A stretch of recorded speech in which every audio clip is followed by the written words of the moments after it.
গোলপাহাড় মহাশ্মশান কালী মন্দির, যা পাঁচলাইশ ও আর নিজাম রোডে অবস্থিত। অনেক জাগ্রত একটি মায়ের মন্দির। এই মন্দিরে রয়েছে আরো বাবা মহাদেবের মন্দির, আর একটি রয়েছে শ্রী শ্রী রাধাকৃষ্ণের মন্দির। সবগুলি দেখাবো। আপনারা এই মন্দিরে কিভাবে যাবেন? আপনারা চট্টগ্রাম প্রবর্তকের মোড় থেকে আপনারা হাতের বাম পাশে রোডটি হচ্ছে ও আর নিজাম রোড। এই রোড দিয়ে যেতে যেতে আপনারা দেখবেন এরকম দেওয়ালের মধ্যে বিভিন্ন দেবদেবী ও ভগবানের ছবি আঁকা আছে। এই দেওয়ালটা দেখে আপনাকে বুঝে যেতে হবে এটি গোলপাহাড় মহাশ্মশান কালী মন্দির।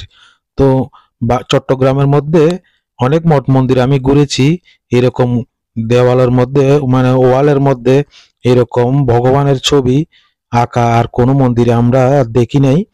এটি গোলপাহাড় মহাশ্মশান কালী মন্দিরে আসলে আপনারা দেখতে পাবেন। আমরা ওয়ালে ভগবানের ছবি দেখতে দেখতে ইতিমধ্যে মন্দিরের সামনে এখন প্রবেশ করব। আমরা বাহির থেকে মায়ের মন্দিরের ভিউটা একটু দেখাচ্ছি। এটি হচ্ছে বাহির থেকে মায়ের মন্দিরের দৃশ্য। এখন আমরা মায়ের মন্দিরে প্রবেশ করব।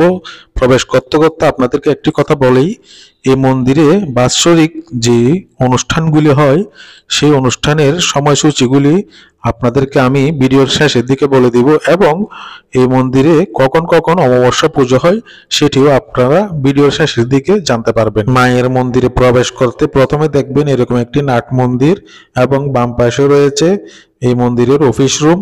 এবং সেদিন ছিল সরস্বতী পূজা চলতেছে, সেই সময় আমি এই ভিডিওটি ধারণ করেছি। মন্দিরের ভিতর ছোট্ট একটি দোকান আছে, এই দোকানটিতে পুজোর সামগ্রী পাওয়া যায়, আর আমিও নিজেকে লুকিয়ে রাখতে পারলাম না। এবার আমরা মায়ের গর্ভগৃহে প্রবেশ করতেছি। এখন আমরা মাকে দর্শন করব।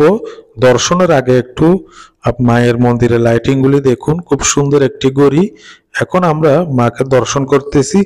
মা সকলের মঙ্গল করুক, সবাই ভালো থাকুক, সুস্থ থাকুক। মা খুব জাগ্রত একটি মা। আমরা মাকে দর্শন করলাম। মাকে দর্শন করে এখন আমরা দেবাদিদেব মহাদেবের মন্দিরে প্রবেশ করতেছি। প্রথমে নন্দীকে দর্শন করার পরে আমরা মহাদেবকে দর্শন করব। আমরা একদম মহাদেবের গর্ভগৃহে প্রবেশ করেছি। সত্যম শিবম সুন্দরম, দর্শন করুন মহাদেবকে। মহাদেব সবার মঙ্গল করুক।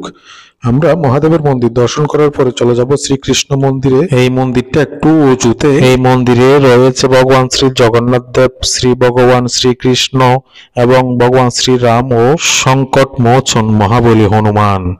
হনুমান সবার মঙ্গল করুক। সবাই ভগবানের এই ভিডিওটি শেয়ার করে দিবেন, লাইক করতে ভুলবেন না, কমেন্ট করে আপনার মতামত অবশ্যই জানাতে পারেন। এখন আপনাদেরকে দেখাবো বাৎসরিক যে অনুষ্ঠান সূচিগুলি হয়, সেই অনুষ্ঠান সূচিগুলি আপনারা এখান থেকে আপনারা দেখে নেবেন কোন সময় কোন পুজোগুলি হয়। এবং আপনাদেরকে এবার দেখাবো গোলপাহাড় মহাশ্মশান কালী মন্দিরের অমাবস্যা পূজার সময়সূচি। তো আপনারা এই সময়সূচিগুলি দেখে অমাবস্যার পুজো দিতে পারবেন। আপনারা এতক্ষণ আমার এই ভিডিওটি দেখার জন্য আপনাদেরকে অসংখ্য ধন্যবাদ। পরবর্তীতে চট্টগ্রামের কোন মন্দির দেখতে চান অবশ্যই কমেন্টে লিখে জানাবেন। ধন্যবাদ সবাইকে, ধন্যবাদ।